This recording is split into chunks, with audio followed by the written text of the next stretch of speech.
Ambassador Nagy, how are you over there?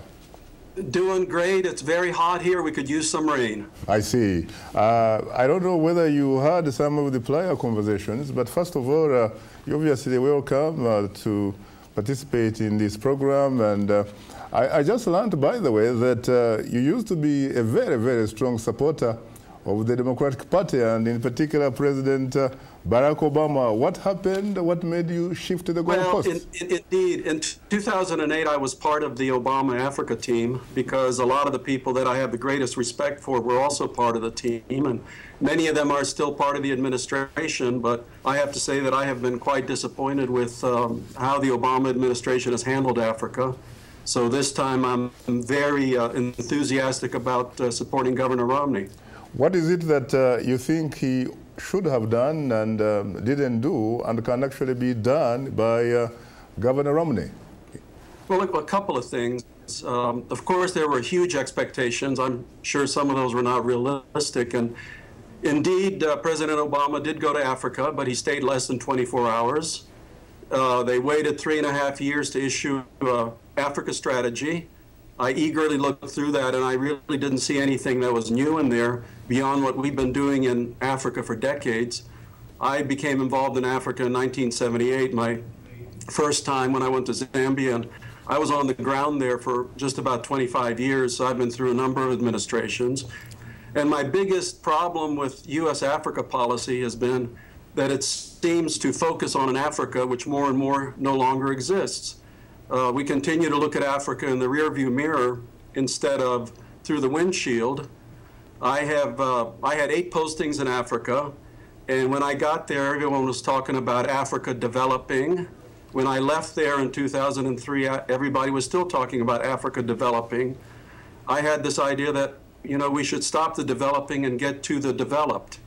And there are ways to do that. Unfortunately, I don't think the current administration is pursuing any of those policies.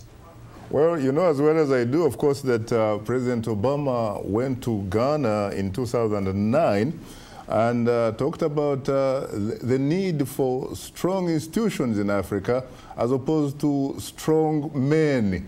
What is it that your candidate would do about that? Because Obama is in fact being criticized for having talked the talk but not walked the talk.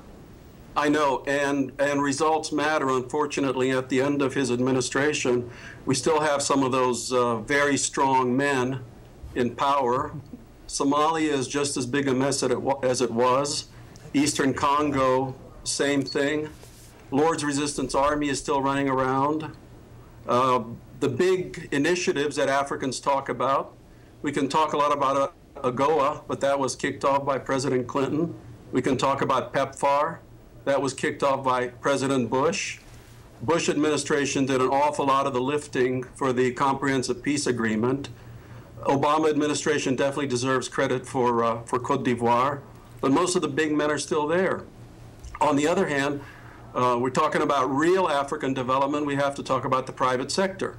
You can take all of the development assistance given to Africa during a year. You can even take decades of development assistance, and that is not enough to develop Africa.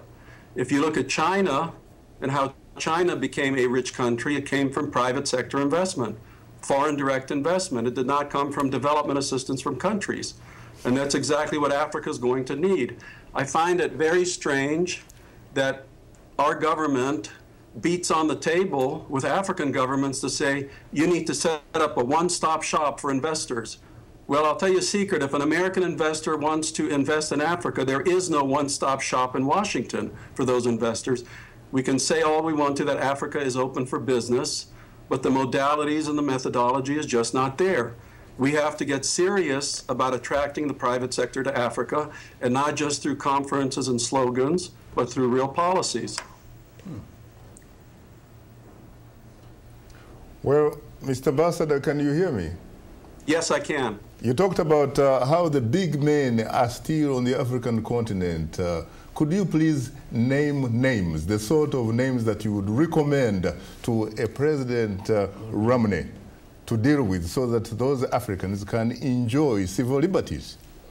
Well, I have to agree with something that was said previously. I don't think it's for an American administration to, quote unquote, deal with the big men. I think that at the end of the day, it has to be the Africans who deal with people like Mugabe, Obiang, and other people along the same lines. Thank God that there are many fewer of them than there were a decade ago or 2 decades ago. And the ones that are still there are dinosaurs. And I have no doubt that they will end up fairly soon, but they are still there. I see.